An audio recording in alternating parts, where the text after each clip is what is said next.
Mesdames, Messieurs, bonjour, bienvenue à tous. Aujourd'hui, nous sommes vendredi 10 avril 2026, il est 8 heures. Nous allons vous accompagner jusqu'à 9h30. Aujourd'hui, j'ai la chance d'être accompagnée par Docteur Fethi Ben Achnou pour mon sommaire. Bonjour, docteur. Bonjour. Docteur, c'est la première fois que vous m'accompagnez pour le sommaire.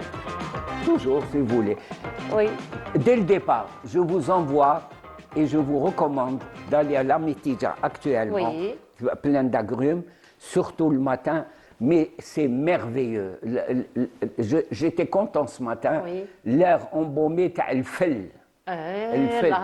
Voilà pourquoi l'avantage aujourd'hui qu'on soit accompagné par Dr Fethi Ben Achnou, il nous ramène toutes ces bonnes senteurs printanières. C'est merveilleux, la Mitidja, préservons-la. Et attention, on me dit le fel, mais si le foule. Oui. Le foule, c'est les fèves. Oui, alors j'imagine que le foule, c'est un peu pour faire rappeler le dessin animé Foulla. Foulla, ouais. Ah, Foulla, c'est un dessin animé avec lequel nous avons grandi, nous les petites filles surtout à ce moment-là. Alors la Mitidja, j'imagine que c'est une thérapie à part entière. Bien docteur. sûr, en ce moment-là, et je supplie de la préserver du béton. Et surtout la Mitidja, il faut dire que c'est une thérapie naturelle à part entière, contrairement à un médicament. Et la surconsommation des médicaments aujourd'hui est un grand fléau, docteur. Et justement, c'est le sujet duquel vous allez nous parler aujourd'hui. Très très bonne N'est-ce pas? introduction et ça va, vous êtes bien réveillés. Oui, aujourd'hui je suis en forme, Voilà, et nous allons aujourd'hui parler également d'une exposition, docteur, nous allons parler de culture aujourd'hui puisqu'il va y avoir une exposition collective au niveau de la Galerie Rassim à partir de demain 11 avril et donc nous allons parler donc de cette exposition. Samira Hadjamar sera parmi nous. Alors aujourd'hui, on va aller en compagnie de Samira Hadjamar du côté de l'Ouest, une région que vous connaissez très très bien, docteur. Je vous dis Puisque tout, vous je êtes suis né né à à Relizane. Relizane. À Relizane. Voilà, et vous savez qu'est-ce qui la particularité de Relizane, Moustaganem en matière musicale. Mstqalim. Moustaghnim, voilà. En matière de musique, Oui. quelle est la particularité Moustaganem, Relizane? Moi, je Il y a une suis accro particularité. à Houari Bechenan. D'accord, mais il y a un genre musical pratiqué par les femmes dans cette région. Je ne suis pas une femme. Oui, vous n'êtes pas une femme. J'adore les femmes, mais je ne suis pas. Mais c'est un genre musical qui est très très prisé. Le meddahat, docteur. C'est quoi? Le meddahat. Ah oui, Meddahat. Voilà. Le meddahat, donc c'est un groupe de femmes généralement qui sont là. Au départ, ça a commencé avec le mdih religieux. Shabi, Voilà. le shabi. On ne l'appelait pas le shabi. C'était le medh. Voilà, c'était le medh, effectivement. Et justement, Samira Hadjamar va s'intéresser aujourd'hui au meddahat puisque le meddahat, il y a eu tout un dossier qui a été constitué pour donc le déposer au niveau de l'UNESCO afin que ce patrimoine immatériel soit préservé et conservé, qu'il soit un patrimoine immatériel De l'Algérie. voilà, de l'humanité surtout. Voilà, et on va aller du côté de Ouergla ce matin. Est-ce que je peux rendre hommage, je ne sais pas si on la considère comme une meddaha, à la grande, Allah yarhamha, Rimiti. Oui, elle est considérée comme Daha. Voilà. La Rahma Salia, effectivement. Effectivement. Et donc nous allons aller, comme je vous le disais, du côté de Ouergla, retrouver notre ami Farhat Mouzaoui. Alors cette fois-ci, il va s'intéresser à la recherche scientifique puisqu'il va recevoir des chercheurs et des universitaires. Et comme à chaque fois aussi, il s'intéresse au patrimoine algérien. Et cette fois-ci, c'est au patrimoine de l'Arwat auquel il va s'intéresser. Voilà pour le programme de cette matinée. Donc nous allons parler en votre compagnie dans un petit moment sur la surconsommation des médicaments. Irrationnel. Mais avant cela, ce sera pause musicale. Mais juste avant, on voudrait juste passer un petit message, des félicitations à Baha'eddin Ben Ruqayya. Donc c'est le fils de notre collègue Mohamed qui a eu son diplôme d'ETM, donc technicien maintenance, voilà, en audiovisuel. Donc on le félicite au nom de toute l'équipe de Bonjour d'Algérie, au nom de toute l'équipe de la Régie 7. Félicitations, Inch'Allah, encore plus de succès. Voilà, donc ce sera pause musicale et on se retrouve juste après. Je peux joindre.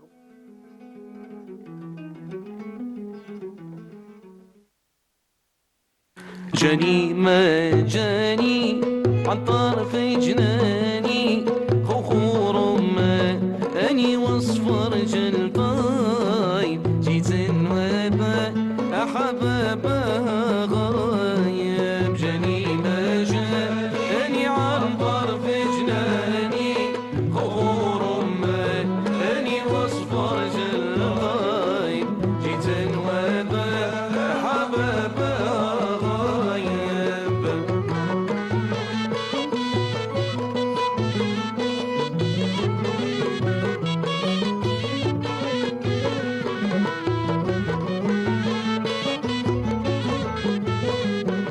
يا بويا سلام عمتي طفويل يخرج لي عاد يقرا في اللوحة جاني الباب رحيته مجروحة جاني ما جاني عن طرف جناني خوخ رماني وصور جلطاي جيت الوباء حبابا غايب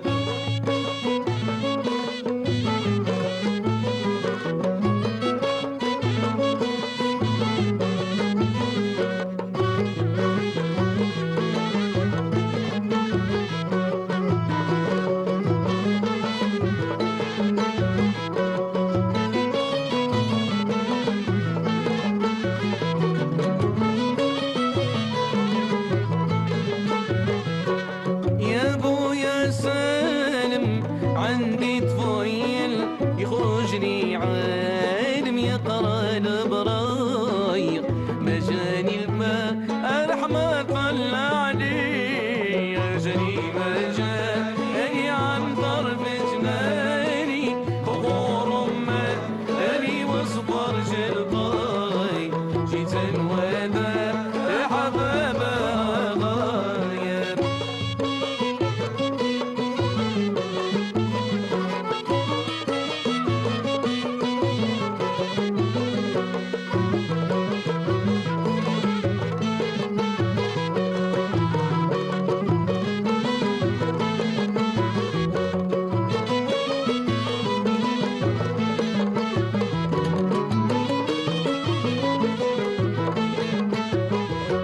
يا رب الحومة ريت وشيت وفلا طفلة مغروم وما تمشي وتزايد عشقي وغرا أمي في بنت قايد جاني ما جاني عن طرف جناني خوخور Très très belle interprétation, Oui. docteur, n'est-ce pas? Et Malouf. c'est un malouf que j'adore, Oui. الطبيلات الطبيلات والغيطة. Ah, effectivement, un beau patrimoine effectivement immatériel. Mais sinon aujourd'hui, on va s'intéresser à la surconsommation ou la consommation irrationnelle des médicaments et ce sera juste après cela.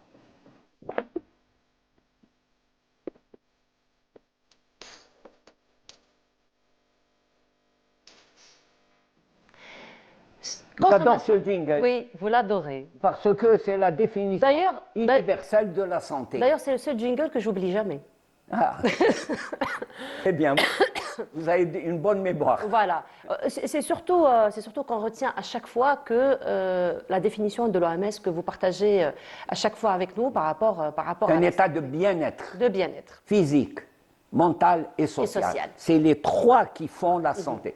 Et c'est une définition qui dure depuis. Elle est exacte, décidée au cours.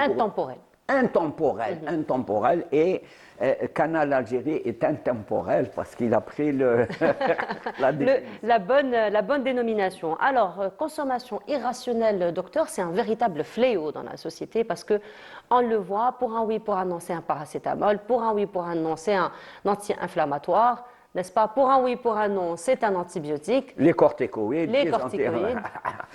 Je Et la liste est longue. remercie la régie pour cette, je ne sais pas comment on appelle techniquement, Cette slash, image. là, Cette image. Et c'est là qui... Le fait de parler de consommation irrationnelle des médicaments, ce n'est pas mon appellation, c'est une appellation de l'OMS, la consommation irrationnelle des médicaments. Irrationnelle, ouais, ça c'est important.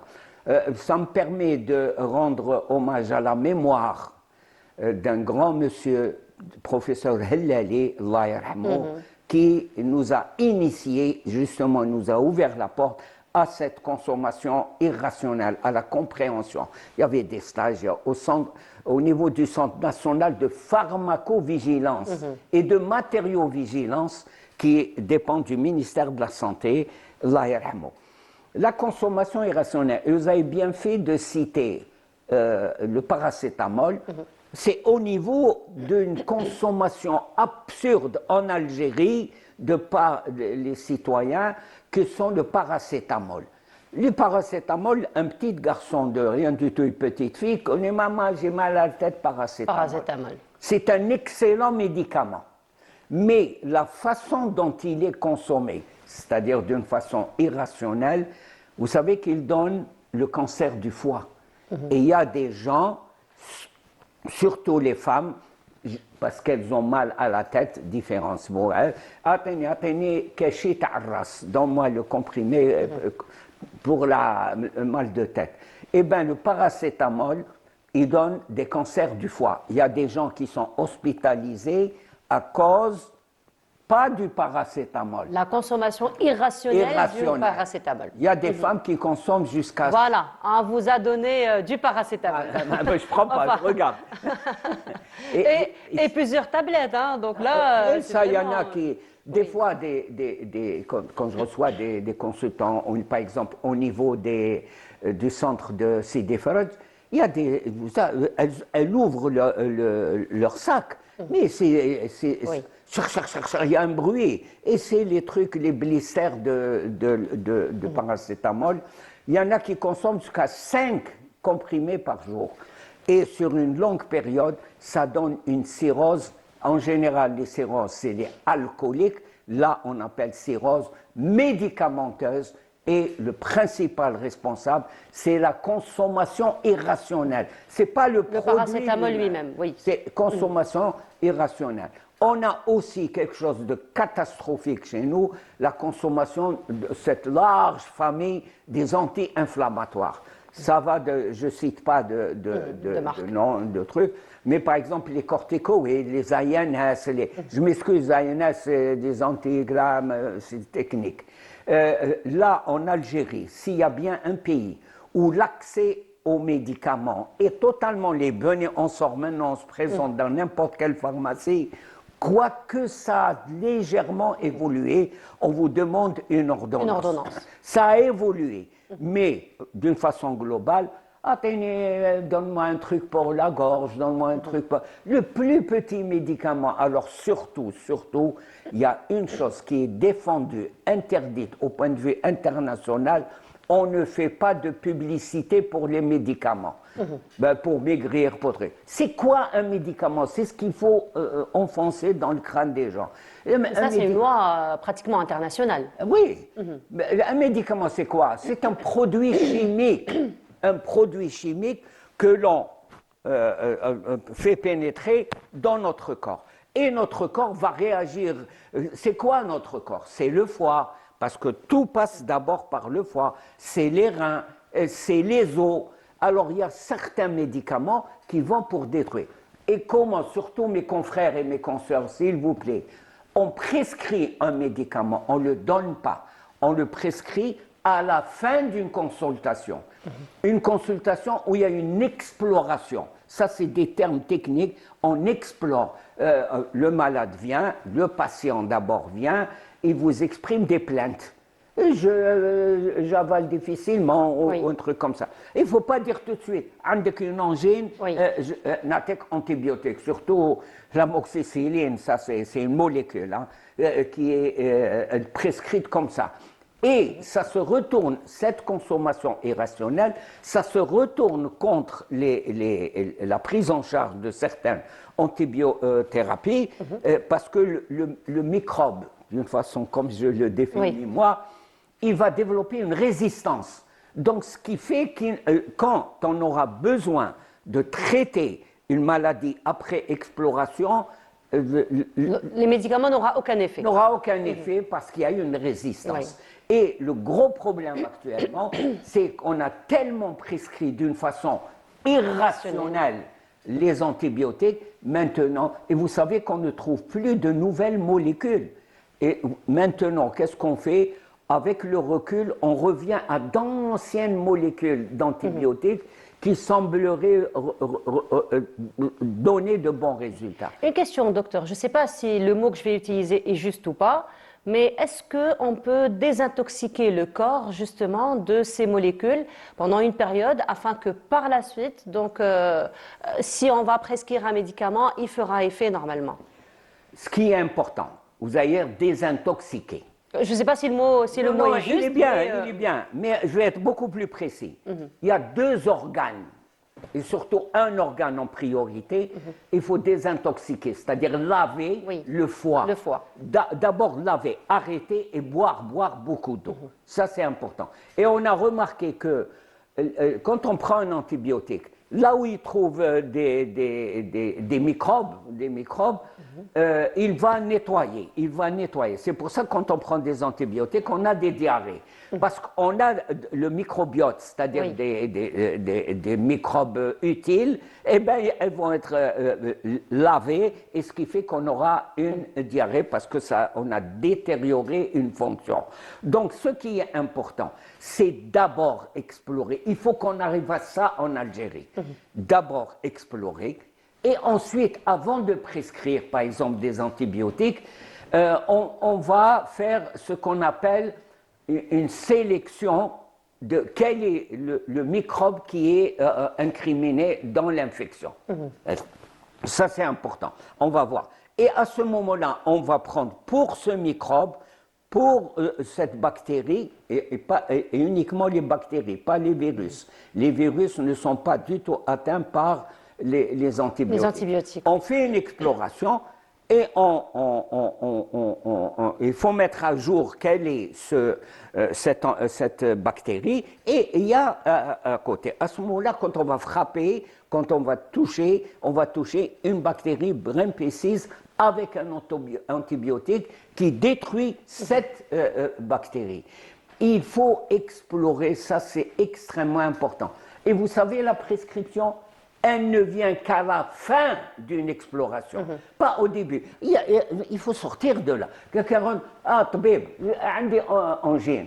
En sachant qu'il y a deux types d'angines. Il y a des angines bactériennes et des angines grippales. Moi, que je les appelle grippales, elles n'ont pas besoin d'antibiotiques. Maintenant, dès que le médecin rentre, parce qu'on a été, ça il faut le dire, on a été influencé par un laboratoire, un délégué médical, on a une nouvelle molécule, on a ceci, cela, on prescrit ce qu'il y a dans la tête. Et ce qui est grave, c'est parfois on organise des lunchs dans un hôtel à Alger, on vous chouchoute, tout ça. Et même, ça c'est des études, c'est pas moi, c'est une étude qui a été faite, le fait de devenir ami avec le médecin. Comment va ton fils? Les affinités, oui. Ça, il faut se méfier de ça. Et ça, c'est des techniques de formation de délégués médicaux pour placer leurs produits. C'est vrai qu'il y a certains. Et un gros problème. Chez nous, il faut sortir des généralités. J'ai des rhumatismes. Tac, on y va pour les anti-inflammatoires. Et pire, les corticoïdes.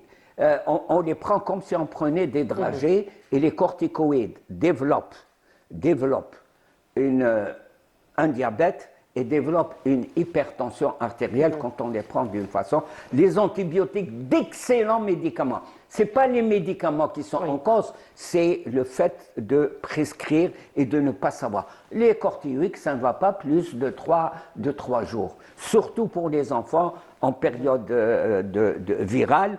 Il ne faut pas y aller hacker. Il ne faut pas dépasser 2 jours, 3 jours, et ça suffit. Et on goûte, et adapter, et tout ça.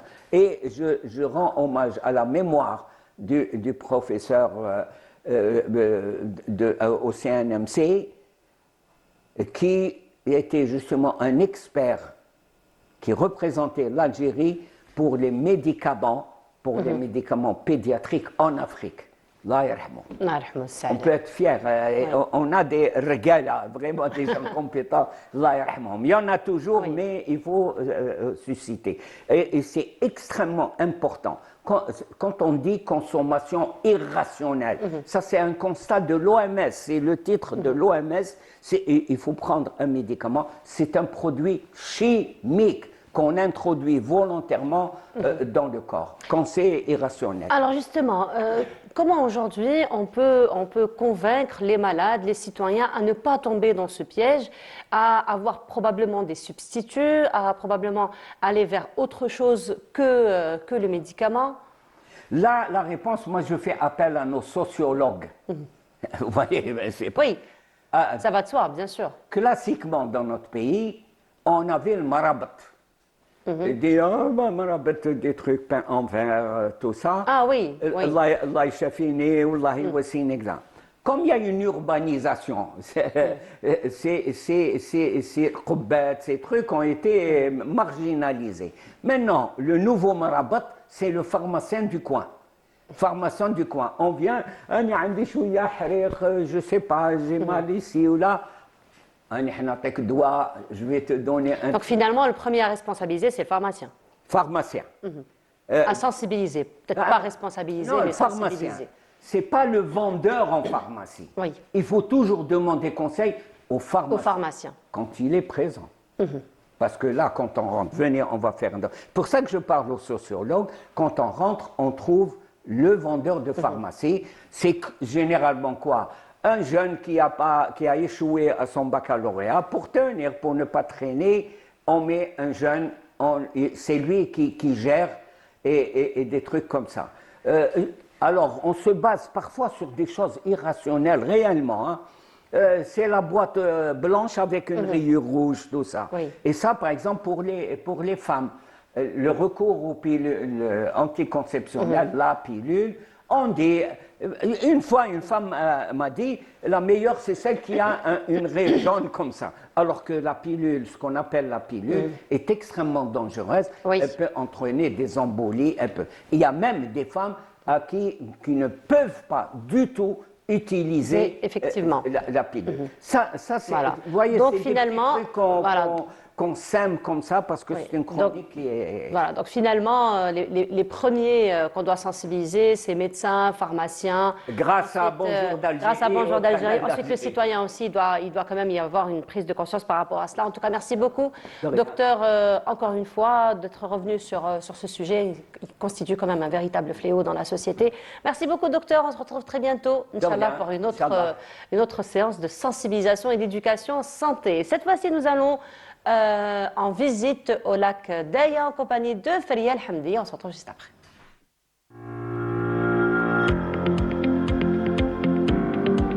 Alors que les vacances de printemps battent leur plein, une tradition indémodable reprend possession des parcs. Entre quête de simplicité et désir de reconnexion avec la nature, le déjeuner sur l'herbe s'impose comme l'activité phare de la saison. أنا d'origine من بوركوريش on habite à Alger دونك باه جينا لهذه المنطقة احنا ما نعرفوهاش عندنا مناطق جهة السطيف وجهة البرج وجهة الآخر معروفين الله يبارك كيما نقولوا الأبناء تاعي شافوها في الفيسبوك دونك قال لك لازم نروحوا ونعقبوا اون جورني مالغري كان الجو شوية الآخر خفنا مي كي جينا هنا لقينا امبيونس اخرى. عجبني بزاف، انا ما كنتش عارفه باللي كان هذا حتى جيت اليوم اول مره نجي. اول خطره نجو كنا نشوفها غير في التليفون، عجبتنا بلاصه هيا ديسيدينا احنا اصحاب ديسيدينا نجو، تفاهمنا درنا نهار هيا حطينا شويه جينا لهنا حابين نشوفوا نعيشوا لومبيونس هذيك وبلاصه كي جينا ليها عجبتنا ان شاء الله ما تكونش التاليه. صح كي جينا اون جروب هكا تلايمنا وشغل هذه هي لومبيونس تاعنا كي جينا الصباح ثاني بكري قبل الغاشي. اليوم نهار راهو شباب، الطقس راهو شباب، ثاني ملي هذا كي جينا كجماعه باش تكون جروب هكا باش تكون شغل محبه بيناتنا تقعد دائما شغل متفاهمين هكا بيناتنا وجبنا معنا الماكله جينا اصحاب هكا وهكا خطره على خطره هكا منين ذاك نجوا لهنا منين ذاك طلعوا شريعه منين ذاك نهبطوا للبحر كل خطره هكا واش نديروا. Niché à plus de 1200 mètres d'altitude, au sommet du mont Mouzaya, le lac Daya n'est pas seulement le point d'eau le plus élevé d'Algérie. C'est un sanctuaire naturel où le temps semble s'être arrêté. Le lac est entouré d'une forêt dense de chênes verts et de cèdres de l'Atlas. C'est une zone humide importante.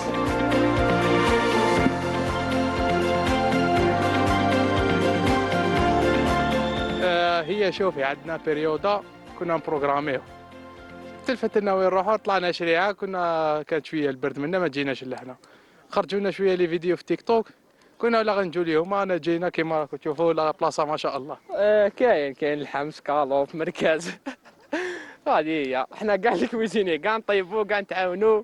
بلاصه شابه بزاف سي لا دوزيام فوا اللي نجوا ليها هنايا كالم كاينه وين دراري وين يلعبوا صبنا راحتنا بزاف هنايا سي بور سا انا نجوا ليها. لا والله ما شاء الله عجبتنا بلاصه ضايا هادي ولا بروميير فون نجوا ليها فريمون شابه مام عجبتنا البلاصه هنا البحيره. Alors, si le ciel reste clément cette semaine, sortez le panier, trouvez votre coin de verdure et laissez-vous porter par la douceur printanière. Et de retour sur le plateau, c'était donc une belle visite du côté du lac Daya. Et cette fois-ci, nous allons aller du côté de l'ouest et Alger. On va rester quand même dans les deux endroits. D'abord, du côté de l'ouest, pour aller à la découverte ou la redécouverte d'un patrimoine immatériel. C'est un patrimoine musical typiquement féminin. D'ailleurs, Samira, bonjour. Bonjour. N'est-ce pas? Oui. Typiquement féminin.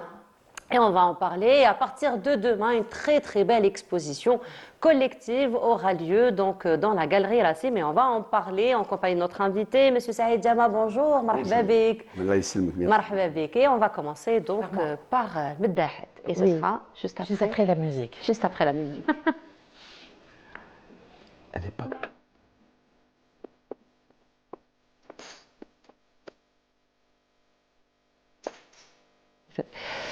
Meddahed, oui, donc tout un patrimoine, hein, vraiment un patrimoine musical typiquement féminin. Oui, typiquement féminin. Et d'ailleurs, ce que l'Algérie, par le biais du ministère de la Culture et notamment du Centre national de recherche historique et préhistorique, donc le CNRPH, pardon, ont déposé le 31 mars dernier le dossier Les chants sacrés des Meddahed, traditions orales féminines de louange et de spiritualité. Ça, c'est l'intitulé exact du dossier qui a été déposé par le CNRPH à l'UNESCO pour la session prochaine, Inch'Allah, 2026. C'est du patrimoine culturel, c'est un PCI, patrimoine culturel immatériel. Donc, c'est quoi déjà Meddahed, les chants sacrés? C'est une évidence. Ça vient du mot madh. Voilà, louange ou madi. Pardon. Donc, c'est connu dans le Grand Ouest, hein, on ne va pas dire qu'à Oran, mais c'est connu dans plusieurs wilayas, notamment Mostaganem. J'ai envie de dire surtout Mostaganem, mais c'est connu aussi à Rolizane, à Tlemcen, mais à Tlemcen on les appelle les frérettes. Donc, c'est des troupes de femmes, en général elles sont 4 ou 6. Il y a une sheikha, c'est la plus ancienne, c'est elle la doyenne. J'aurais pas dû dire ancienne, j'aurais dû dire peut-être la plus expérimentée.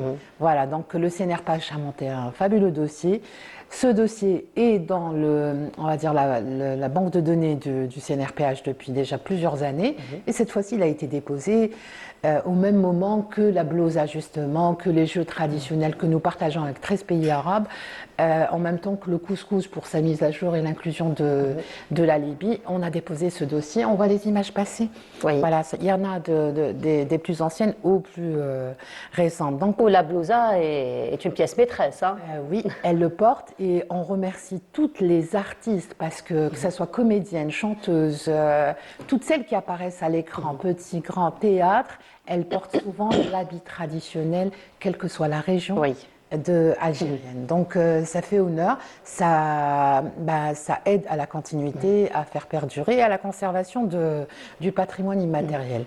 Donc, On a vu un instrument qui est passé, Oui. par contre, un Oui, mais instrument je les ai mis. typiquement masculin, qui est le Non, glal. pas du tout. Il est pas. Eh ben si, Non, si, non, si. non. D'ailleurs, il y a à l'Ouest, on le dit beaucoup, glal. un proverbe. Oui. Vous savez, pour les gens qui ont une habitude et ils n'arrivent pas à se dissocier de son habitude, on dit glaili mais parce que justement, quand il joue, eh ben, il fait Bah, les danser femmes un petit peu. l'utilisent C'est tardif après.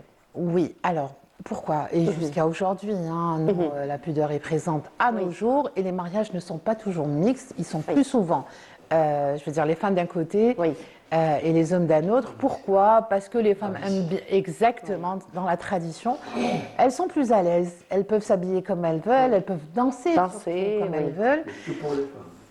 Ah ouais, les hommes aussi dansent. Non, le glal, c'est pour les deux. Mais pour les chants sacrés, les femmes utilisent aussi le glal pour te dire, dans les deux mondes, c'est-à-dire masculin et féminin, ça existe aussi. Elles utilisent le tbila, c'est un petit tambourin. En fait, la chanteuse principale, Sheikha, passe très souvent son temps quand elle chante, elle tape avec ce tambourin. C'est un tambour, mais en aplat.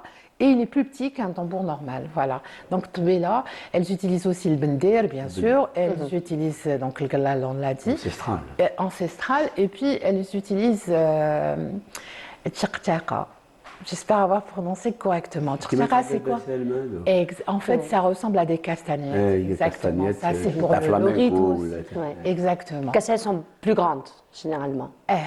Et puis, on a vu Algérie Post a sorti de très jolies collections de timbres sur les instruments de musique, notamment le glal. Et enfin, ils ont tout fait, hein, mais pas que le glal. Et donc, comment ça se passe? Elles font, dans un premier temps, ce sont des louanges à Dieu. Ensuite, elles sont messagers. Ensuite, au saint, parce que l'Ouest est connu. Il est connu pour avoir, quand on va vers Oran et jusqu'à Béchar et plus, on va retrouver tout au long de la route, il y a des mausolées. Il y a les saints qui... D'ailleurs, l'Algérie est connue pour avoir 1001 saints qui veillent sur elle. On a Sidi Abdelrahman à Alger, par exemple. On a Sidi Bourebred. Et ils sont dans notre histoire. Et toutes les grandes nations qui ont une longue histoire et ancienne histoire ont aussi ces légendes. Pourquoi? Parce qu'elles ont fasciné, parce qu'elles ont... Il y a la tradition orale, parce que les gens aiment bien les histoires, aiment bien quand on leur raconte quelque chose qui remonte. On s'identifie, il y a une référence, il y a un cheminement dans l'histoire. Voilà. Et ensuite, il y a le... C'est des repères. Oui. C'est des très grands repères, c'est des guides.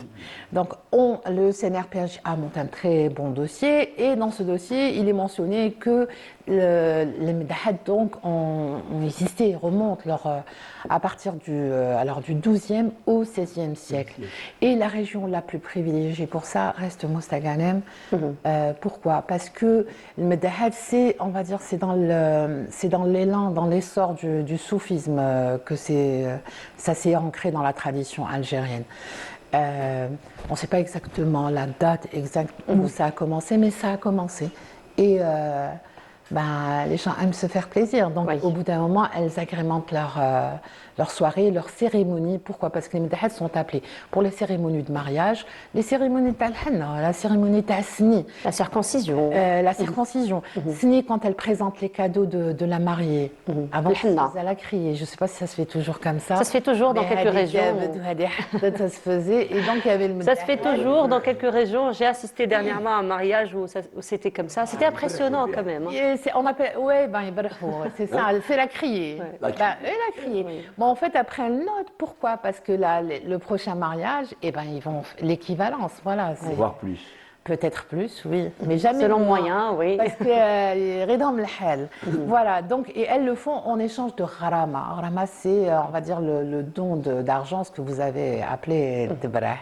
Voilà. Donc, ça a été inscrit. Alors, il y a le profane avec le temps. Avec le temps, il y a eu un changement. On est passé du spirituel à la réalité, on va dire socio-culturelle. Les Medahad vont se mettre à chanter aussi l'amour. Mais même s'il y a l'amour courtois, il y a l'amour aussi. C'est la demande, moi, je pense. Moi, personnellement, je pense que c'est la demande. Tout le monde aime parce qu'elle chante la poésie. Donc, souvent dans la poésie algérienne, il y a beaucoup d'amour ce que les gens ne peuvent pas dire directement, ils le disent par des symboles, Voilà, par à des travers, poses, à travers la poésie, à travers la Voilà. Une chanson, forme à d'expression. travers la peinture aussi. à travers la peinture, toutes les expressions en fait Oui. artistiques. Et tant qu'il y a la pudeur, ça passe parfois par les mots. Donc elles disent de la poésie et de la poésie dédiée à l'amour. Voilà. Et puis parfois à des faits sociaux. Elles parlent au sein, elles s'adressent au sein et puis elles racontent des histoires. Et ça c'est très bien pour la mémoire parce que souvent on sait qu'il y a eu durant cette période des événements qui se sont déroulés et c'est à travers la poésie, la musique qu'on peut remonter ces événements. Pourquoi? Parce que la transcription ne s'est pas toujours faite. Oui. Mais la tradition orale a fait qu'on nous connaissons certaines histoires à travers le chant, la poésie. Voilà, donc c'est une manière de Ça conserver. libère la parole. Hein. Voilà. Le fait de l'inscrire, ça inscrit ces paroles, ça inscrit ce mouvement, ça inscrit les instruments, ça inscrit une tradition et ça inscrit une identité culturelle. Elle est relativement à l'ouest, mais on va Constantine, des troupes féminines. On va à Béjaïa aussi. J'ai mis la photo de Cheikh Hatetma, on l'a vu passer, j'ai mis la mention avec Dali. Cheikh Hatetma en 1936. C'est une tlemcania. Elle utilisait déjà Rbab. Et Rbab, j'ai oublié de le mentionner, fait partie des instruments des Meddahed. Donc il y a toujours eu des femmes, et depuis très longtemps, qui exerçaient donc, le métier de musicienne et qu'elles utilisaient des instruments, même si à l'époque c'était un peu compliqué, mais généralement réservés aux hommes. Voilà, donc une évolution ou une révolution dans la société. Voilà. Donc normalement j'ai tout dit. Nous on est contents et puis on est à la fin de contents l'année, effectivement. Inch'Allah, ça passera à l'UNESCO et ça inscrit pour l'humanité. Voilà, donc un autre combat encore une fois pour notre, voilà, pour notre identité encore une fois pour la préservation. Eh ben oui, effectivement, c'est ce qui reste. C'est ce que nous avons hérité d'ailleurs de nos aïeux, de nos ancêtres, grâce justement à toute cette transmission.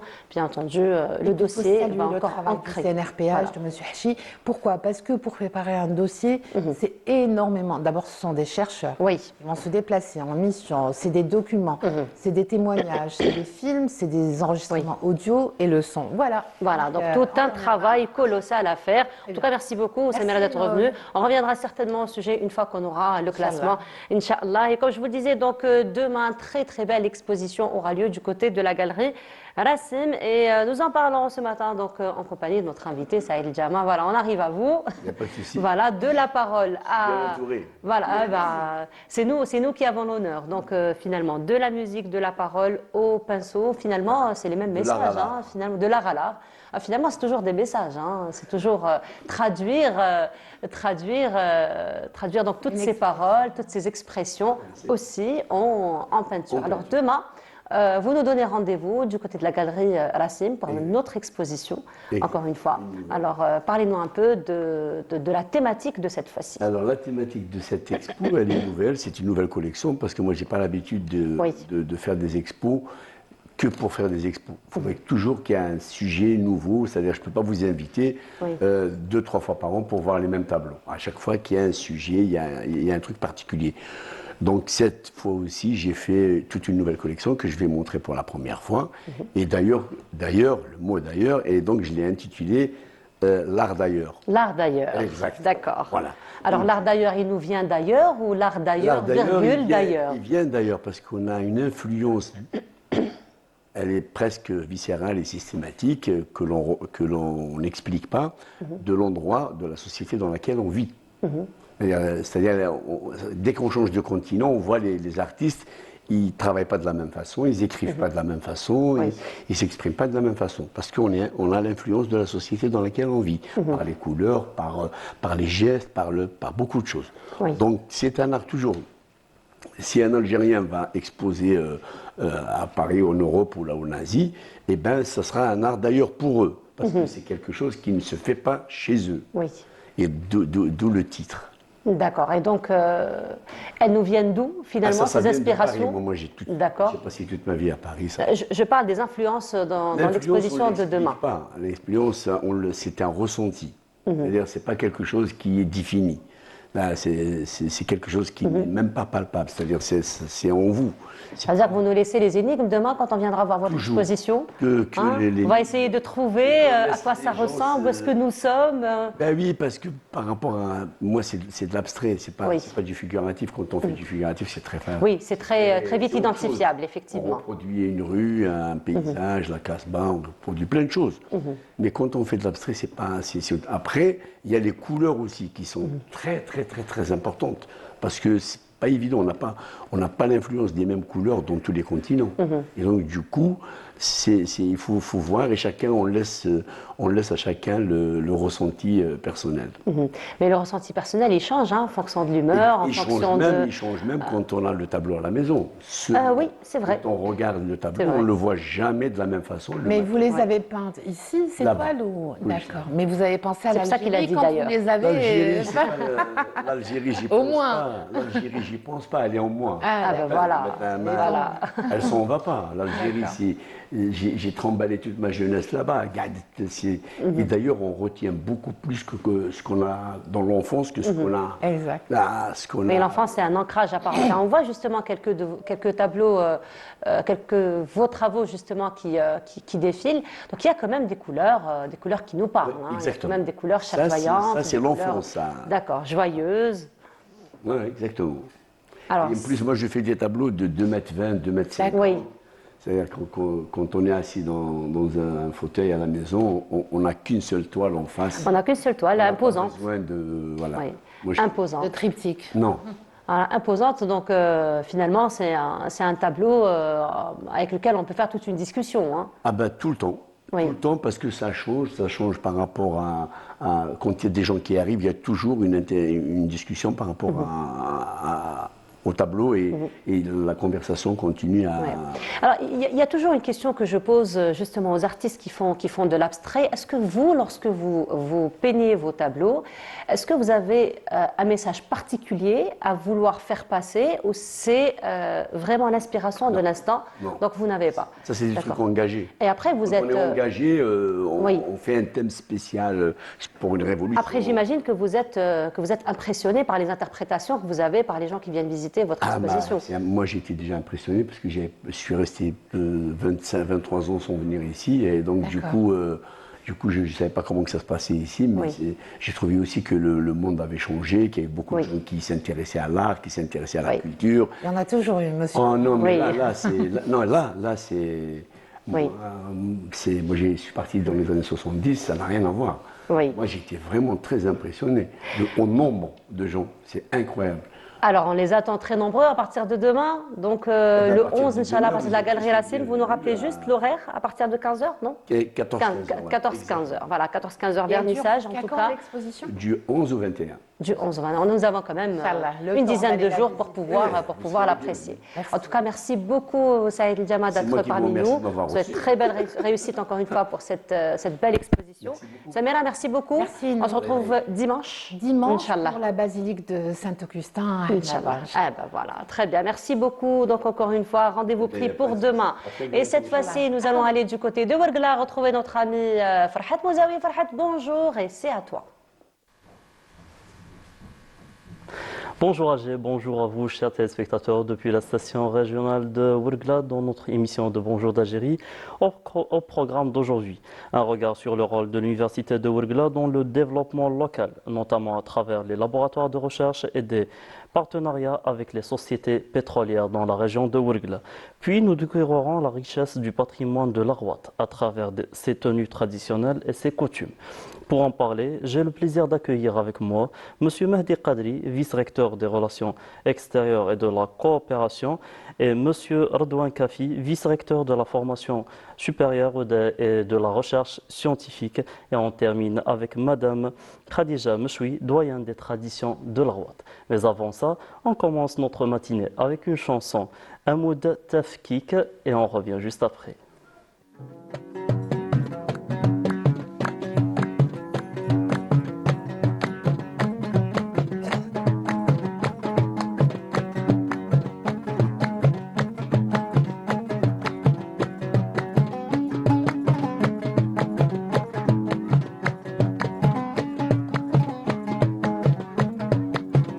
رسك في غصن غارك في قولين رسك في غصن غارك في قولين ونديني الزغدغ تراجعين ونديني الزغدغ تراجعين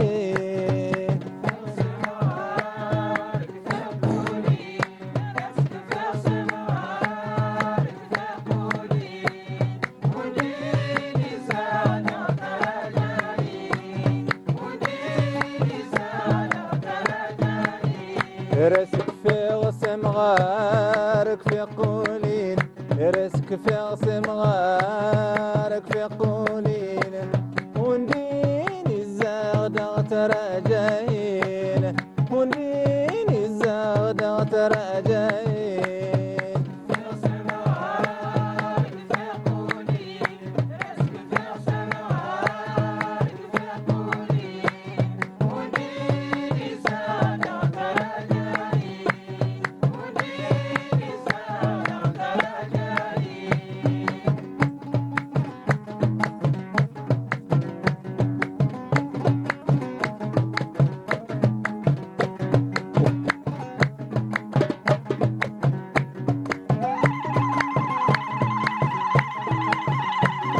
رنت النوار فلت غساين أظهر ظهار مسنولين ترنت النوار فلت غساين أظهر ظهار مسنولين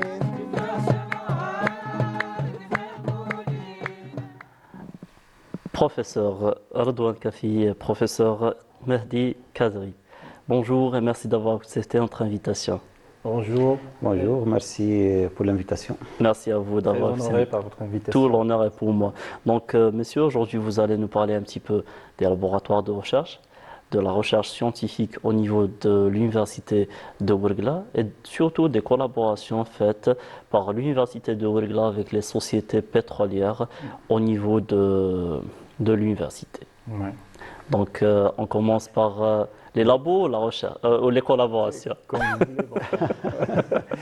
Donc, si vous voulez, on peut commencer par vous donner juste une petite idée. Une petite idée et surtout sur le vrai rôle de l'université moderne. Permettez-moi d'utiliser ce mot-là. L'université moderne actuellement, l'université algérienne, dans le développement local, joue un rôle primordial dans le développement local. Oui. Et ça à travers une formation académique professionnalisante, je dis bien. Oui. Et surtout, pour ce faire, il faut lancer ou bien de fonder des coopérations et collaborations avec le secteur socio-économique. Oui. Voilà. Pour moi, assurer surtout l'employabilité. Oui. Des étudiants, des sortants de l'université. Et autre chose, c'est que actuellement on parle d'une université 4e génération. C'est une université de citoyenneté. C'est une université qui travaille au profit de la population. Et c'est une université qui encourage surtout l'esprit entrepreneurial au profit des étudiants et des enseignants. D'ailleurs, c'est pour ça peut-être que vous avez... Et voilà, et ça, tout ça, ça va lier le côté académique et même le côté recherche à travers les labos de recherche de l'université. Oui. D'ailleurs, on voit qu'il y a eu un très très grand développement dans le côté de la recherche scientifique au niveau de l'université de Ouargla. Donc, c'est dû un petit peu aux collaborations que vous avez fait avec les sociétés, peut-être. Oui, certainement. Donc, comme je vous ai dit, l'objectif, c'est de lancer soit des formations professionnalisantes pour augmenter le taux de l'employabilité et ainsi d'aller vers des projets de recherche opérationnels. Oui. Donc, à travers les labos de recherche. Et à partir de là, on peut lancer des spin-offs, on peut lancer des brevets et tout. Oui. Donc, mon collègue chargé de la recherche, il peut vous en parler. Oui, d'ailleurs, je voudrais bien savoir comment vous adaptez-vous les formations au marché du travail, Monsieur Redouane. Bon, avant de répondre à la question de l'employabilité, l'université de Ouargla s'est engagée dans une vision vision stratégique ou une politique d'innovation et de recherche scientifique. Oui. En s'engageant déjà à travers un système de management de la qualité ISO 9001, oui. donc, qui a propulsé l'université et aussi les laboratoires et tout ce qui se fait au niveau de la recherche scientifique. Et aussi à travers, donc, comme il a dit M. Mahdi, à travers une variété de conventions, soit à l'échelle nationale et locale, oui. ou bien même à l'échelle internationale. Cette vision globale et cette synergie a permis à l'université de se positionner dans différents classements internationaux pour avoir sa position réelle et sa position méritée oui. à travers tous les efforts qui sont faits en local. Sachant que notre université comporte à peu près 35 laboratoires dans différentes disciplines techniques, scientifiques, sciences humaines et sociales, en économie, dans le domaine des langues. Donc on a à peu près tous les domaines sont représentés dans nos laboratoires. Oui. En plus, des doctorants, au nombre de à peu près 1200 docteurs inscrits. Il y en a. Oui. Oui. Pendant tous les parcours, de la première inscription jusqu'à la dernière. Oui. Donc, l'université a des indicateurs très forts oui. par rapport à la production scientifique, donc des articles dans des revues internationaux bien classés. Donc à peu près en 2024, on était dans 2000 et quelques, 700 à peu près oui. articles. On a passé jusqu'à 3000 et quelques articles, donc une augmentation de 16%, c'est une augmentation très significative. Et comment vous expliquez cette... Bon, c'est une augmentation vraiment significative. Et comment vous expliquez un petit peu cette augmentation dans une petite durée, peut-être? L'augmentation, c'est dû à les spécificités de la région. Donc, oui. L'université, elle s'est bien positionnée par rapport à son environnement. L'environnement géographique, socio-économique, c'est une zone aride, les problèmes de l'eau, les problèmes de l'énergie, le secteur pétrolier. Donc, elle s'est engagée pleinement dans son environnement socio-économique et régional. Oui. Et la recherche dans l'université de Ouargla, petit à petit, elle s'est améliorée. Et maintenant, on a une vision de sortir du traditionnel, la formation académique traditionnelle et les recherches qui se font juste dans les laboratoires pour aller vers le secteur économique, le secteur social, résoudre les problèmes concrets de la région. Oui. D'ailleurs, j'aimerais bien savoir quel est le lien entre la formation et le secteur pétrolier, Monsieur Mahdi. Oui. Bon, tout ce qui, là, on parle de formation professionnalisante. Oui. Donc déjà, on a l'exemple de l'Institut de technologie à l'Université de Ouargla. C'est un institut qui assure une formation purement professionnalisante. Oui. Le but, c'est de mettre déjà l'étudiant dans le bain dès sa première année.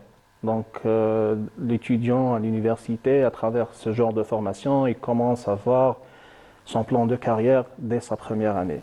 Et c'est ça, on a mis le paquet, on a beaucoup travaillé sur les skills des étudiants. Oui.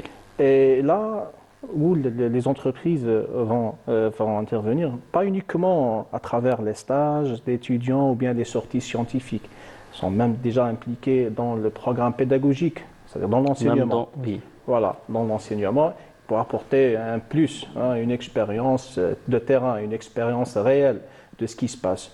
Et c'était ça l'objectif. Donc que l'étudiant, dès sa première année, commence à avoir déjà une petite idée de son parcours professionnel, de son plan de carrière. Oui. Et surtout, c'est l'emplacement de sa spécialité au sein d'une entreprise. Oui. Et voilà, donc déjà on a lancé pas mal de projets de master professionnel ou bien de formation professionnalisante avec presque tous les acteurs actifs dans le secteur pétrolier.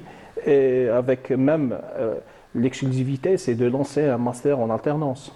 Un master en alternance avec la société Sonatrach et même d'autres compagnies étrangères.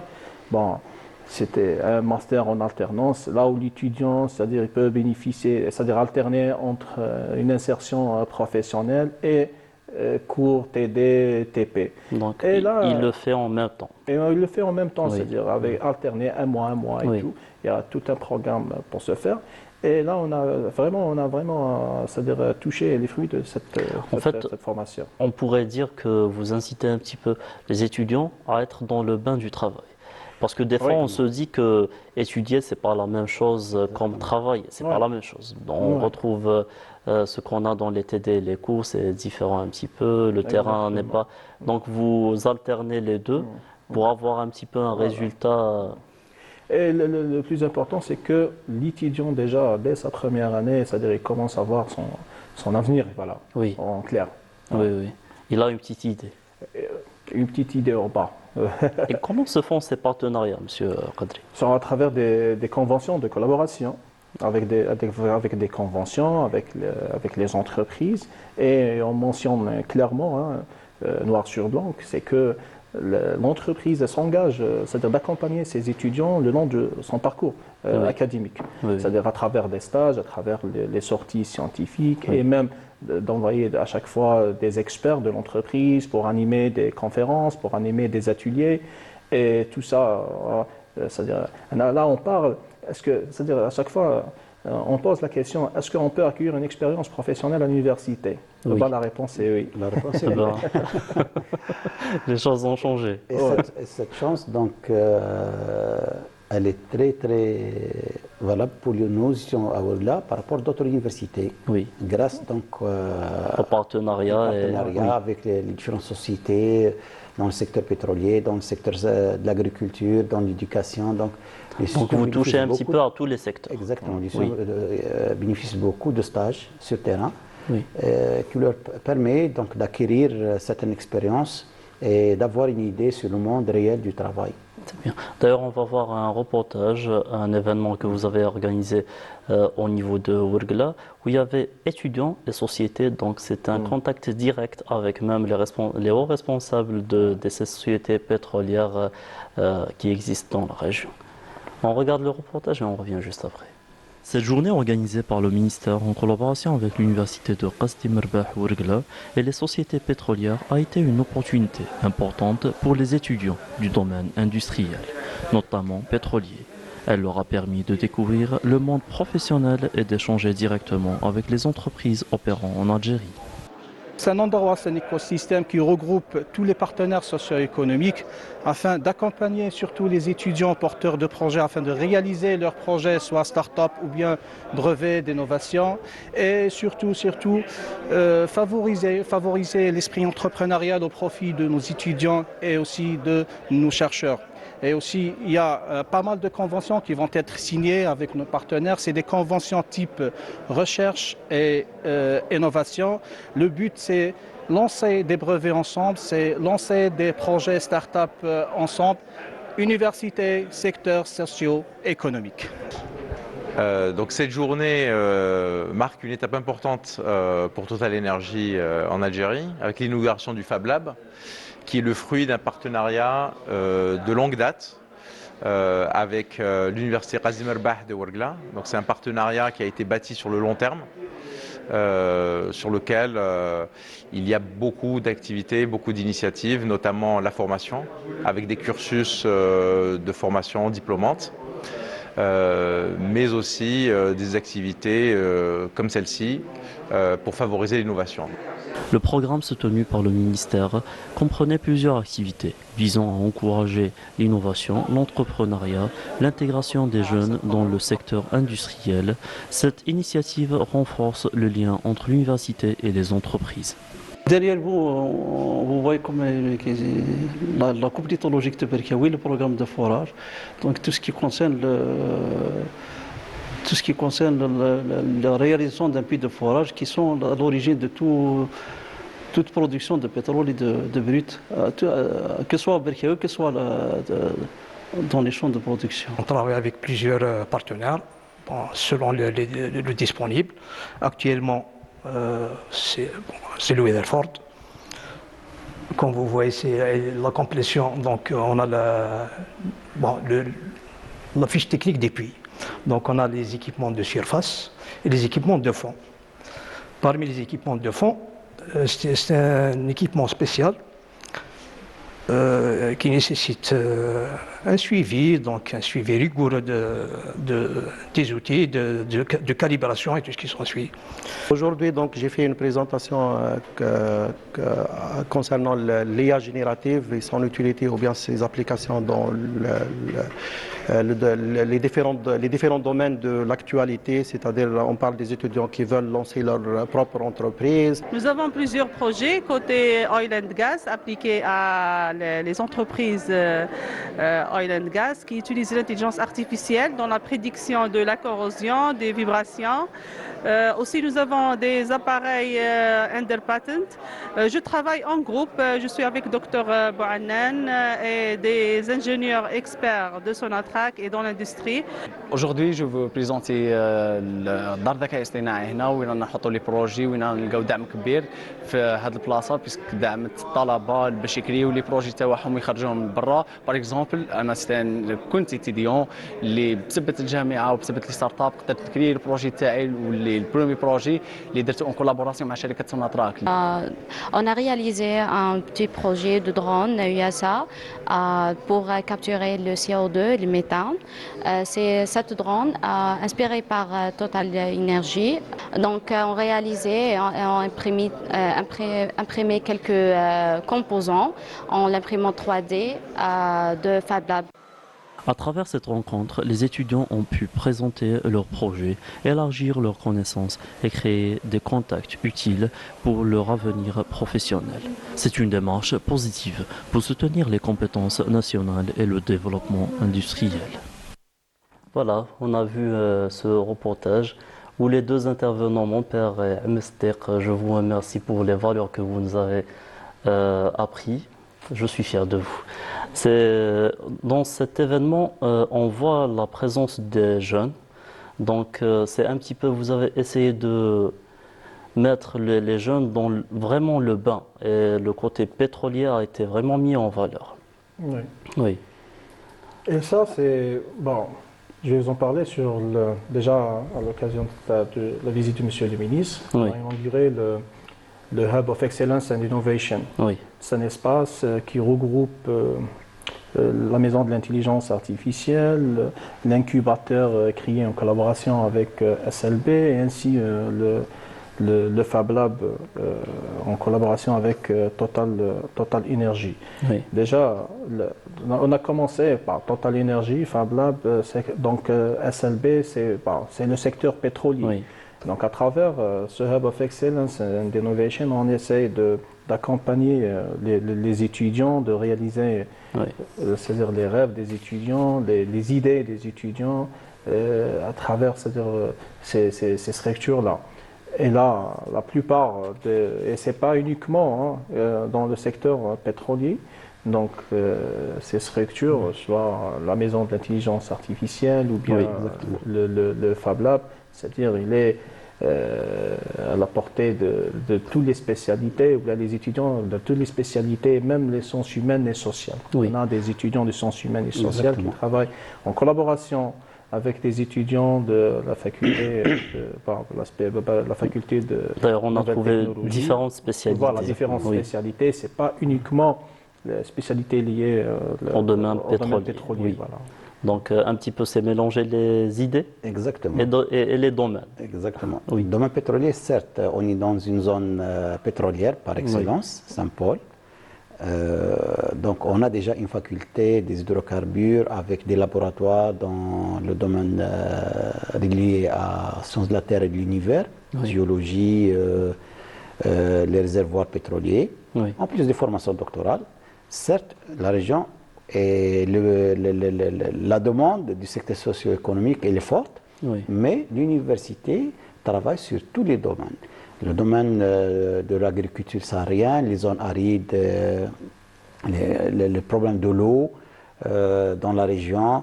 On travaille aussi sur le côté, donc tout ce qui est donc, secteur d'éducation avec le ministre de l'Éducation et tout.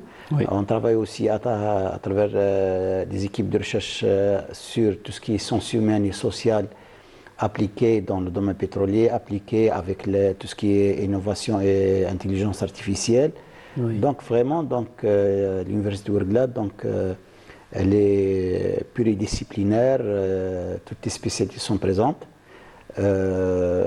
qui sont spécifiques à notre région, soit domaine pétrolier, soit la région saharienne, une zone aride, et tous les problèmes qui viennent avec. Donc différents domaines qui un petit peu traitent les problèmes ou la problématique aride et locale de la région. Oui, de la région. Et même des problèmes d'envergure nationale. Et quelle est la place pour l'innovation dans la formation, monsieur? Oui, l'innovation, elle est là. Donc c'est la clé de la recherche scientifique. Donc on doit trouver des solutions, trouver des nouvelles, des brevets, des inventions, des nouveaux thèmes de recherche peut-être. Oui, thèmes de recherche par exemple. Donc on a beaucoup de rencontres à travers les différentes conventions qu'on a avec les secteurs, des rencontres avec les laboratoires, et même certains de nos laboratoires ont pris réellement des problèmes du secteur socio-économique, ils ont développé des solutions, ils ont développé des produits pour le secteur pétrolier, comme par exemple dernièrement, donc ils ont pris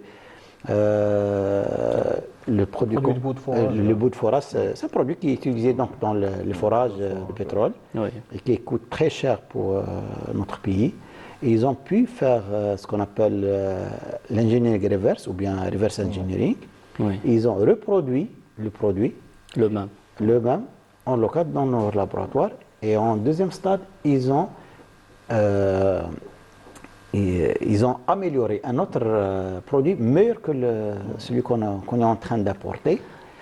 Ils ont fait aussi donc, un fixateur de sable, donc, qui s'achète à l'étranger avec de la devise. Et même il y a eu normalement les panneaux solaires aussi. Ils ont essayé ils ont fait aussi les panneaux solaires. Il y a quelque chose dans le domaine de l'agriculture ou le gélatine, donc il était pris en charge à haut niveau interministériel. Gélatine de chamelle. De chamelle, à partir de la chamelle, de la peau de la chamelle. Tout ce qui est quelque chose sur le quinoa. Donc on n'est pas spécialisé, mais il y a des recherches qui se font dans cette direction. Qui ont un petit peu eu le prix des nouvelles inventions. L'université aussi à travers donc ses filiales. On a quelque chose de nouveau donc, dans les universités, c'est les filiales économiques qui sont en relation directement, donc ce sont des entités, on peut dire des entités économiques. Caractère commercial, avec un registre commercial, qui sont en partenariat avec les laboratoires et les équipes de recherche pour pouvoir commercialiser, prestations de services et commercialiser des solutions pour les problèmes réels, tels que par exemple dans le secteur de transport avec la société Cetram, du tramway d'Ouargla. Donc ils ont pu... Donc en fait vous avez touché à tous les domaines. Exactement. C'est bien. Et Monsieur Qadri, quelle est votre vision pour l'avenir de l'université de Qasdi Merbah Ouargla ou pour les universités de l'Algérie en général? Bon, actuellement, et souvent on parle d'une université ouverte à l'international. Oui. Mais on travaille sérieusement, c'est que l'université Ouargla ainsi que toutes les universités algériennes deviennent une université internationale. Donc, dire une université internationale, c'est-à-dire des étudiants internationaux, c'est-à-dire des conférences indexées, renommées, des chercheurs qui viennent de part et d'autre, et à partir de là, on peut dire qu'on est une université internationale. C'est ça Mais quels sont les buts futurs que vous envisagez peut-être? Déjà, c'est d'être classé parmi les top, je dis, pour ne pas dire n'importe quoi, ça dit top 100 des universités, hein, le World Ranking, hein, Oui. les universités mondiales. Hein. Oui, exactement. Et on est en pleine vitesse pour atteindre ces objectifs. Eh ben, c'est bien. On vous souhaite plein de réussite dans le développement. Et je vois que même l'université de Ouargla commence à mettre le IA et les nouvelles la technologie, oui, les nouvelles technologies dans même le système éducatif dans l'enseignement.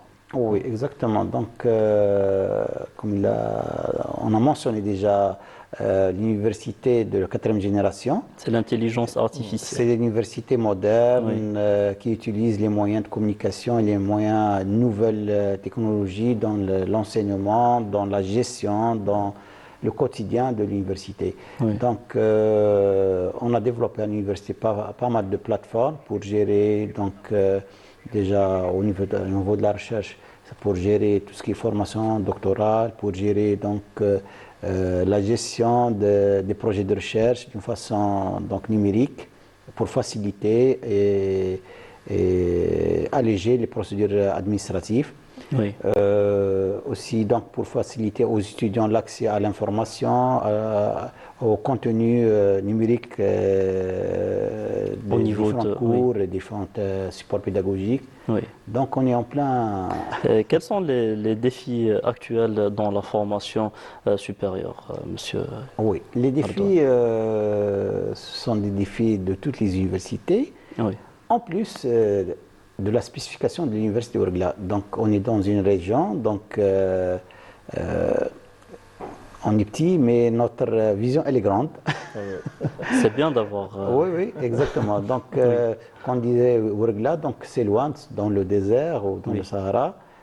Elle est supposée petite université, mais on est toujours présent partout dans les classements, les différents classements mondiaux ou bien locaux. On est bien placé. Ça fait plaisir. Donc, notre vision est d'accroître encore la recherche scientifique pour aller vers une université à envergure ou à ouverture à l'international. Donner beaucoup d'opportunités à nos doctorants et étudiants pour aller faire des stages de formation à l'échelle internationale. Accueillir aussi des chercheurs à l'international. Tout cela, c'est pour augmenter notre production scientifique. Dans le domaine de la recherche, dans tous les domaines scientifiques. Exactement, et pour avoir des indicateurs forts. Inch'Allah. De toute façon, à notre tour, on vous souhaite plein de réussite. Monsieur Mehdi Qadri, Monsieur Redouane Kafi, je vous remercie énormément pour toutes ces informations que vous nous avez données. Le sujet est très très intéressant, mais on est pris par le temps, donc on vous souhaite plein de réussite dans le développement, dans les collaborations et surtout dans la recherche scientifique. Voilà. Merci à vous. Merci. Eh ben, je vous dis à très bientôt peut-être. Oui, pourquoi pas. Inch'Allah. Inch'Allah. Merci. Chers téléspectateurs, je vous laisse avec cette chanson de Jamal Debache et on revient juste après avec notre invité pour parler des traditions de la droite.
غسولي كتوشي دارا ولخر مصي سيتو غيد بغو أغيا ممال يزورني الجور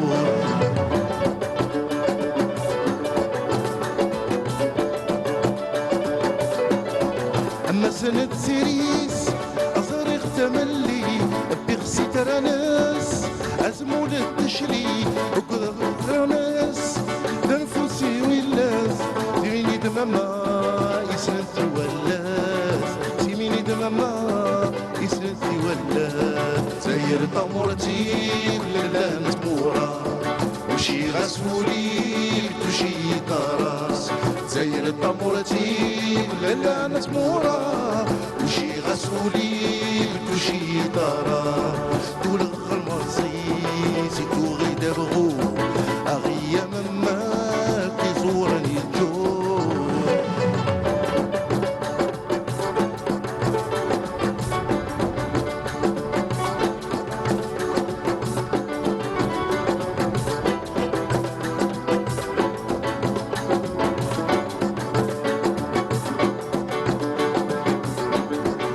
تجي وليد يدري السداد يرقص رغو يرقد مزوال منين الشي طامط نمازير وسيو اليومين أديام الزبير وسيو اليومين أديام الزبير زير طمرتي ولا لا نزمورا وشي غسولي توشي طراس زير طمرتي ولا لا نزمورا وشي غسولي توشي طراس ولغ المرصيص توغي دبغو أغيا مما كيزورني الجور يزورني الجور يزورني الجور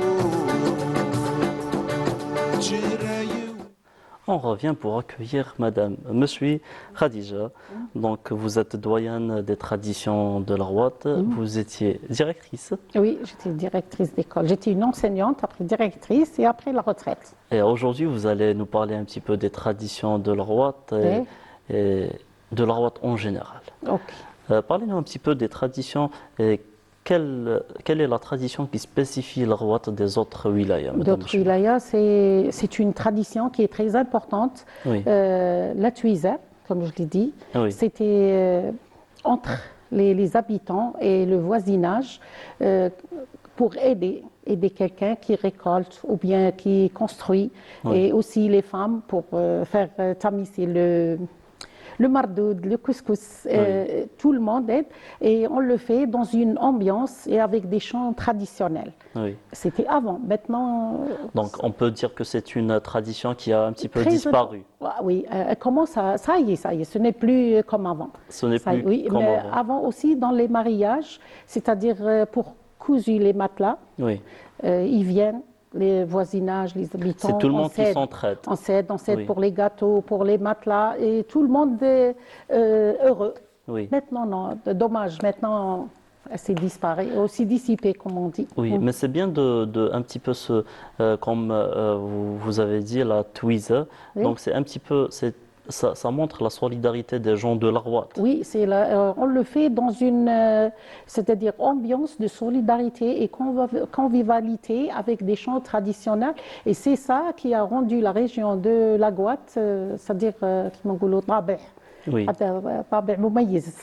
Et quand on parle de tradition à la Rouat, on parle aussi de la tenue traditionnelle de la femme rouatienne. Comme pas le Naili, parce que le Naili, il appartient à Djelfa. Voilà, d'ailleurs, c'est ce qu'on veut savoir, la différence. Parce qu'il y a beaucoup de gens qui pensent que c'est la même chose. Oui, non, c'est presque, dans la couture, c'est presque la même chose.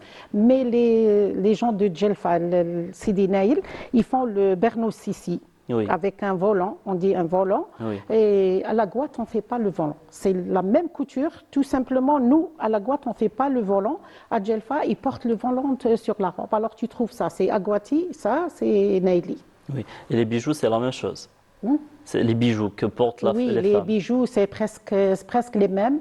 Et aussi, on a le tradition de la Rouat avant, c'était le coup de canon.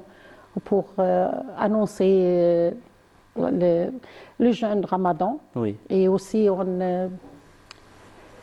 Donc, il y a une grande diversité dans les traditions. C'est ça. Et aussi, on a le rituel des enfants qui commencent à faire le jeûne. C'est-à-dire, on fait un ruban ou un fil comme ça, et on dit, maintenant, c'est le temps de faire du carême.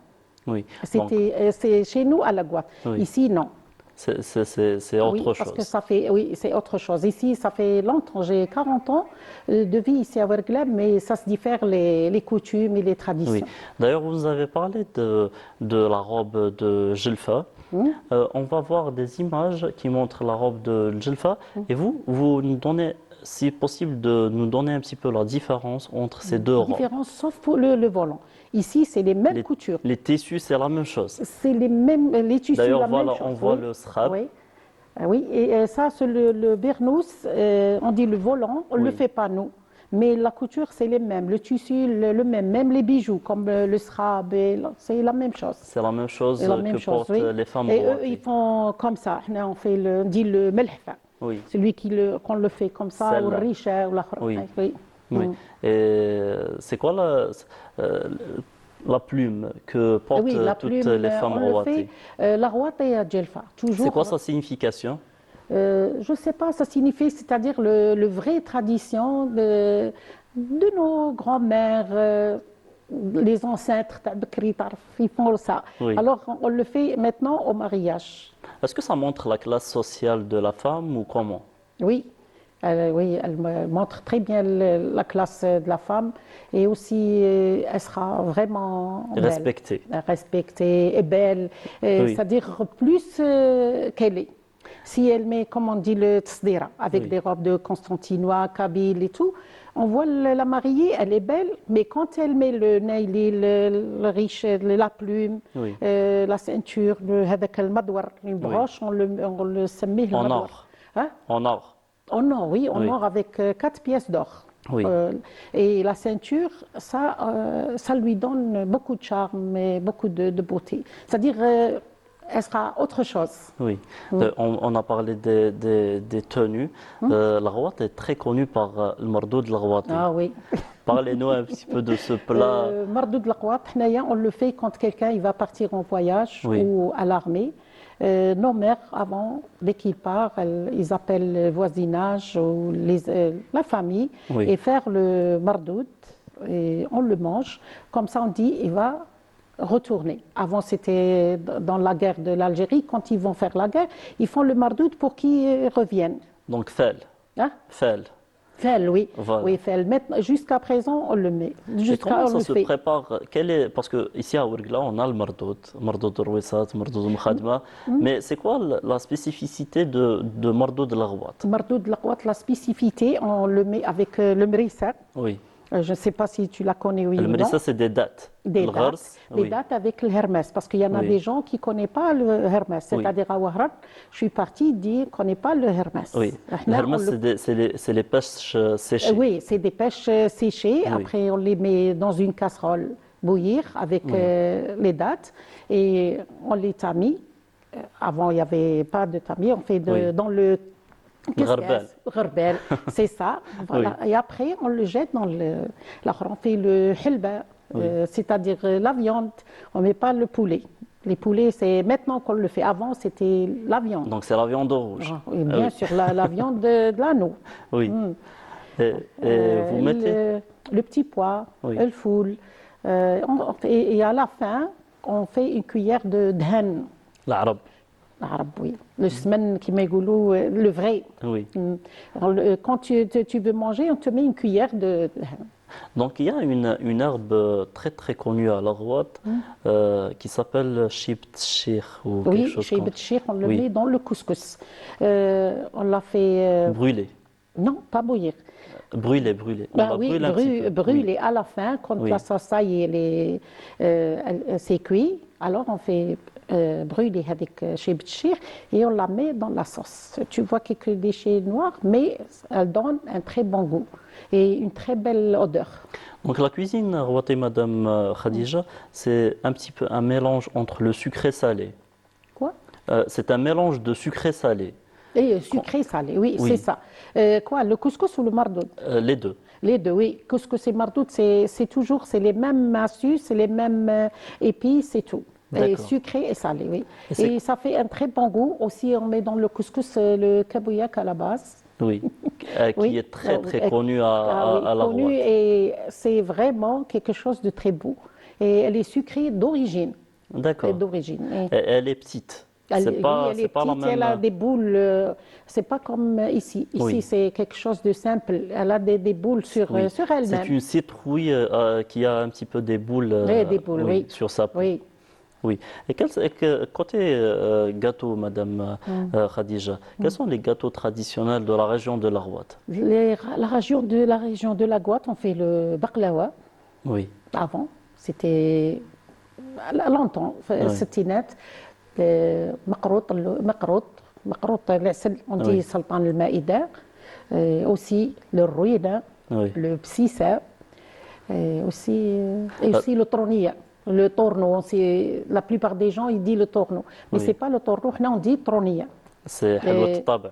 حلوة الطابع صحيح Oui. بارك الله فيك. Oui. Et on fait aussi boutabع, si tu connais celui qui s'ouvre et se ferme. C'est comme du gouffrier, gouffre, Oui. mais c'est plus le gouffre, c'est un peu sec, Oui, oui. mais l'autre non, c'est C'est- mou, c'est très très On les joli. prend toujours avec un café. Non, on ne le fait pas avec des dattes, on fait des œufs, farine, levure et tout. Donc c'est des recettes très simples. C'est très simple. Oui. Recette très simple, mais vraiment, la prochaine fois, je vais t'emmener. Inch'Allah, Inch'Allah. Inch'Allah. Madame Khadija, comment on peut transmettre ces traditions à la jeune génération pour que ces traditions restent, elles ne se perdent pas? Pour qu'elle ne se perde pas, pour la transmettre à la jeunesse, il faut que dans les réseaux sociaux, Oui. Et aussi, c'est-à-dire Inculquer à la jeune génération, c'est... jeune génération, c'est-à-dire se réunir et donne les traditions, c'est-à-dire entre wilaya. Oui. Ils vont se voir et dire on fait ça, comme ça ne disparaîtra pas. En fait, c'est un partage de traditions Oui. qu'on doit faire. C'est ça. Oui. Mm. Donc vous êtes pour que... C'est-à-dire il faut organiser qui quelques réunions ou accompagner avec des gens d'autres wilayas et chacun montre leur tradition. C'est Oui. comme ça, on peut pas, c'est-à-dire on va pas disparaître. On peut faire découvrir d'autres traditions, et oui, d'autres découvrir régions. beaucoup de choses, oui.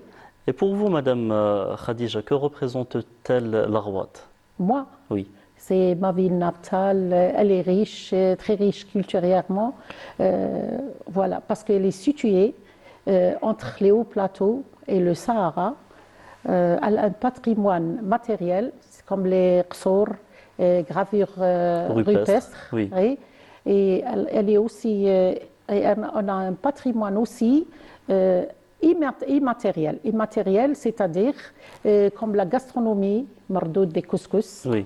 Comme les contes, les chansons anciennes et traditionnelles, les vieilles, tu sais, les chansons de vieilles avant, pas maintenant. Madame Khadija Mchoui, merci pour toutes ces informations que vous nous avez données.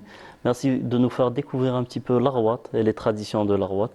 Et un grand merci à votre fille qui est présente avec nous, Chourouk Zarrouqi. Un dernier mot peut-être. Un dernier mot, qu'est-ce que je vais dire? Je vous dis, je vous remercie. Merci à vous. Merci à vous. Merci à vous. Je vous remercie beaucoup et infiniment pour cette invitation.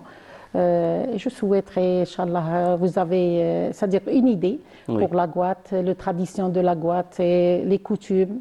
Oui. Et on a découvert avec vous un petit peu la différence entre la robe rawati et la robe naili aussi, et aussi pour le mardoud, parce que d'autres wilayas, ils le font pas comme nous. Oui, ça diffère d'une région à une autre. De région à région, oui. Madame Khadija, je vous dis à très bientôt pour d'autres émissions, Inch'Allah, merci beaucoup depuis la station régionale. Monsieur Farhat, la prochaine. C'est gentil de votre part. Merci. Et merci beaucoup et infiniment. Merci à vous.